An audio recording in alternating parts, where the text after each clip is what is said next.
the script was amazing. As soon as I read it, I knew it was something special. The combination of Saoirse playing Mary and Josie directing, there was definitely a sense of girl power around this project. So many incredible women I already admire also were on board. Jenny Shercourt, Alex Byrne.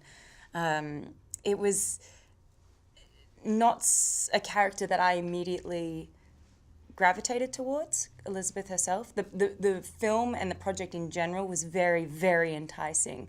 I really wanted to work with Saoirse. I met her personally, previously, and loved her the minute I met her. And I've watched her work for years and just think she's incredible. And then similarly, Josie, who's just, as soon as you talk to her, she's just so smart and has such such an incredible perspective on this, a very relatable perspective on this story and relationship. So for all those reasons, I wanted to be a part of it. The only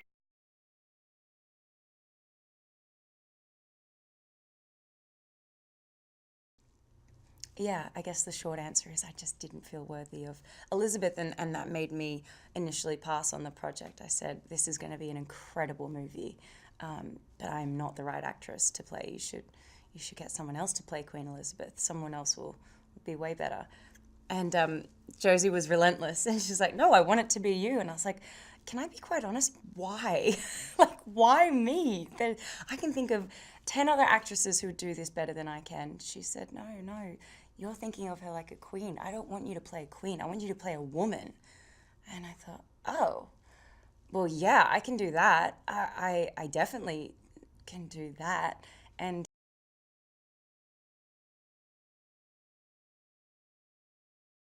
then I fell in love with her, and I empathized with her, and I really felt for her. She to me had an extremely tragic life. Yeah, though my image previously had been, gilded halls and, servants, and I guess I assumed that Elizabeth must have had a very easy life, a very cushioned, luxurious life, when in reality it was anything but.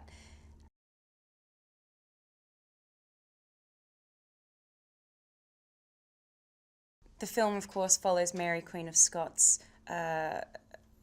life, a period of her life, taking back her throne in Scotland, and the threat it then put on Queen Elizabeth I's throne in England, since Mary did have a rightful claim to the throne. It's a story of love and rebellion and conspiracies, and at the heart of it, a lot of really interesting relationships. Most notable for me, of course, is the relationship between Mary and Elizabeth, who were actually cousins, but also there were two women who, in a way, only could understood each other in a way that no one else could. They were in similar positions, going through some shared experiences, but ruling in two very different ways.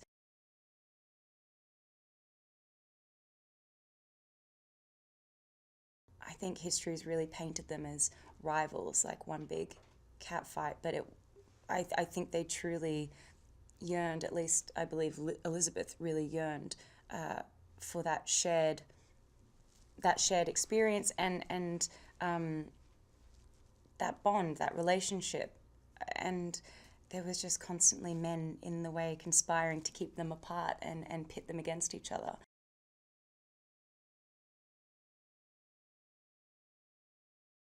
Mary and Elizabeth's relationship was incredibly complicated because, on one hand, there was a yearning to find that bond and almost feel comforted by the fact that someone else understands the position you're in, and they had a very special sisterhood.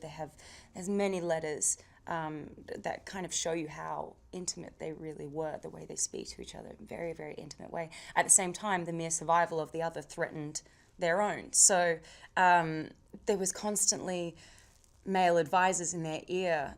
For Elizabeth, particularly Cecil, their relationship's very interesting as well, but we can get to that in a minute. But, Cecil constantly in her ear, and people conspiring and warning them against Mary's success. I really enjoyed finding the inner conflict in Elizabeth, that on one hand, a part of her really wanted Mary to succeed, to show that you could rule with your heart and it work.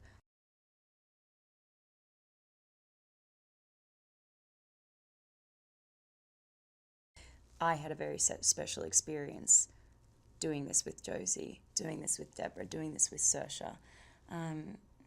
When we're exploring women in powerful positions, women in leadership roles, it's obviously amazing to be able to do that with women who are in powerful positions, women who are in leadership roles. On top of that, obviously, they're just talented. I mean, gender aside, they're talented people. This movie's a big undertaking. You kind of need the best of the best to pull it off. Absolutely.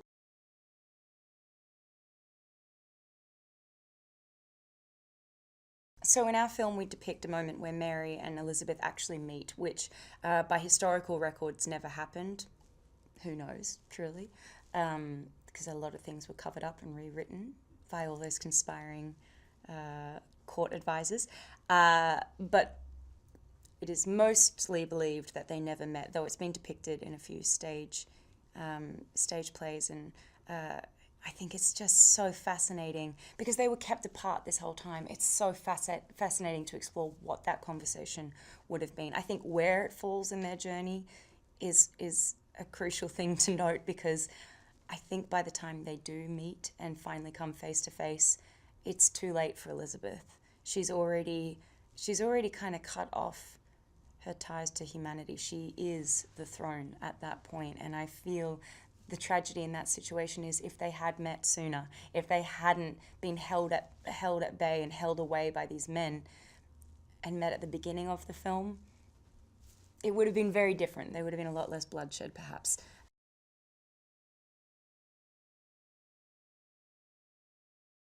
It was a deeply moving scene when we shot it. It was far more moving and emotional than I think any of us assumed or predicted it could be.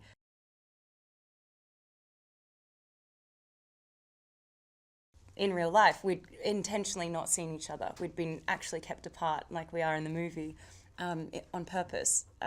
So we'd never seen each other in full hair, makeup, costume as each other's characters ever until the moment that the cameras were rolling, which isn't actually a very easy thing to do. There's like a lot of logistical reasons why that does not make sense when you're filming. But in this instance, they made a special effort under Josie's request that we don't see each other. You know, when one of us would enter the room, the other one would be let out another side and would be on one side. We're shooting like kind of in a forest, so one would be in that side, one would be the other. And then once they had the cameras set up, the first time we saw each other, it was just, it was the strangest experience thing I think I've ever had on a set. It completely overtook everything. I totally broke down, really. I mean, we both did. We were just sobbing.